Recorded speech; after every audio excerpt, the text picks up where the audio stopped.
Nick Nolte, how about that? When we last saw Nick Nolte, he was lined up outside the Oscars, nominated for his fine performance in Prince of Tides. I want to apologize to you first of all for something. I felt so bad about this. I was a real big Nick Nolte pusher last year for winning the Oscar award. And I'm afraid that people like me got you so stirred up that it probably made it, when you lost, made you feel bad. And I felt so bad about that. Well, yeah, I appreciate you saying that. No, I dealt with it good.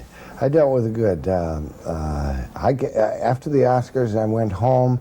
I came home that night, was a little blah, blah, blah, but I went home and played with my son. And his son was certainly on his mind as he made his latest film, Lorenzo's Oil, the story of two parents who battled time and the medical establishment to save their son's life. This science of medicine, you know, it's not like physics. There's no mathematical certainty.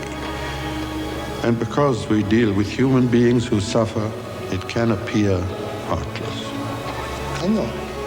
Lorenzo's Oil is an amazing story, a true story, and one that changes all who are touched by it. What it really did was the act of selflessness, of going beyond oneself.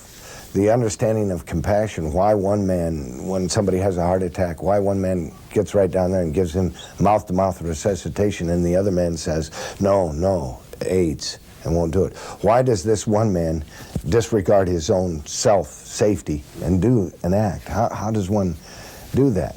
Because, you know, we all live in our containers and we think, but then something happens and we get out of it and we're really alive. Lorenzo's Oil is just one of several high-quality films Nick Nolte has been seen in recently. There was Prince of Tides, then the remake of Cape Fear. They all put Nolte on Hollywood's leading man A-list.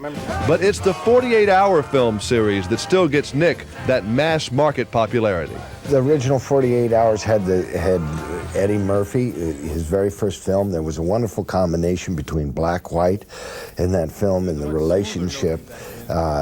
It was an action picture. It had those elements going for it. It was very entertaining. It was very funny. I don't have a requirement to make $100 million films. That's not my interest, not my desire. If a studio asks me to participate in a project like that, and it's good, I'll do it. But that's not what I'm setting out to do. I'm setting out to communicate. And you're doing a great job. And I'm sorry again for jacking you around on the Oscars. All right. I appreciate that. Thank you. Very honest.